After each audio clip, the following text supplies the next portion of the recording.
তো আজকে আমি আপনাদের দেখাবো একটা পুরানো কয়েনকে কীভাবে নতুন করা যায়। এটা আগেকার পয়সা 25 পয়সা 1977 এটাকে কীভাবে পরিষ্কার করা যায়। সো আপনারা অনেকজনই আমাকে জিজ্ঞেস করেছেন কীভাবে একটা নতুন পুরানো পয়সাকে নতুনে আনা যায়।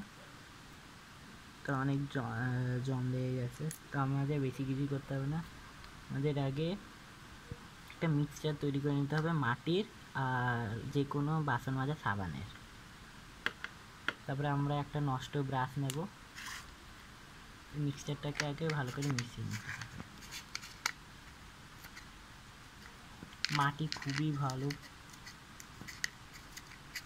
মাটি দিয়েই আমরা শুধু এই পরিষ্কার কয়েনটাকে তুলে নিতে পারি।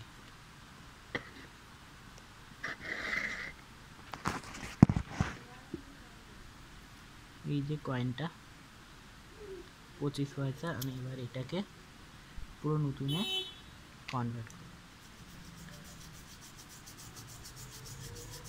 আপনারা কোনো যদি বাসন মাজেন সেই বাসন মাজাতেও আপনারা এই টেকনিকটা ব্যবহার করতে পারেন।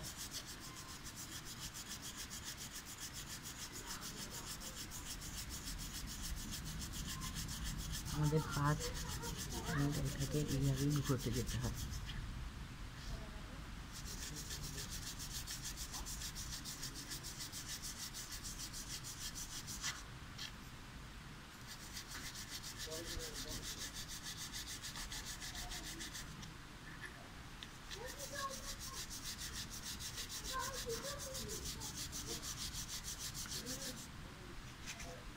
তো মাটি দিয়েই আপনারা একটা যে কোনো জম ধরা জিনিসকে আপনারা নতুনে আবার আগের মতন ফিরিয়ে আনতে পারেন শুধু মাটি দিয়ে।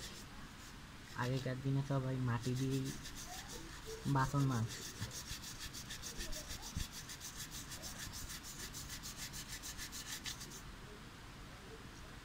পরের দিকটা আমি দেখবো।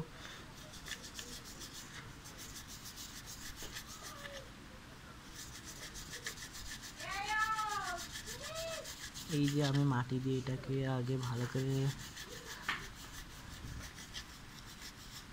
নিয়ে নিচ্ছি। এই যে মাটির মিক্সচারটা, মাটি আর যে কোনো প্রকৃতির সাবান, যে কোনো সাবান আপনারা চাইলে শুধু মাটি দিয়েই একটা জম ধরা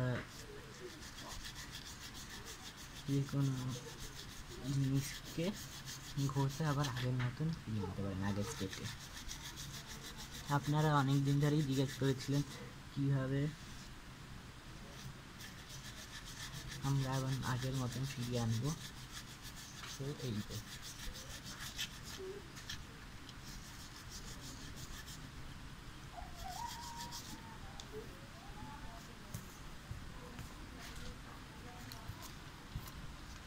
তো আমরা আপনাদের এর ভিতরে আপনারা কিছু সার্ফ এক্সেলও দিয়ে দিতে পারেন বা যে কোনো ডিটারজেন্ট।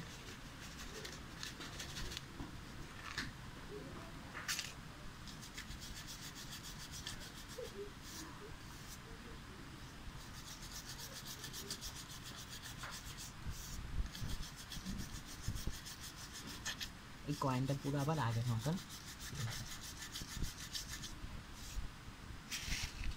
এই যে মিক্সচারের ভিতরে আমি এবার একটু সার্ফ এক্সেল মিশিয়ে নেব।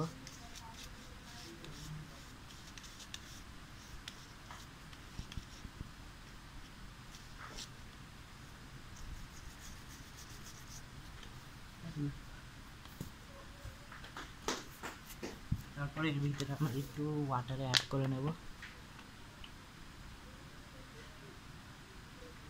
এই যে একটু জল দেওয়ার পরেই আমরা এবার মিক্সচারটাকে আবার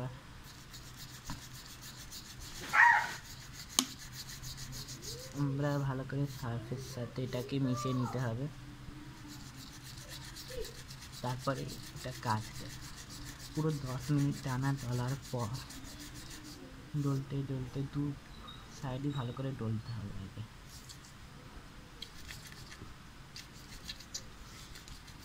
ডলতে ডলতে আপনারা আগের স্টেট আর এখন স্টেট আমরা আবার ফিরে আসছে। সেই যে এবার আমি আপনাদের এটা ধুয়ে দেখাবো।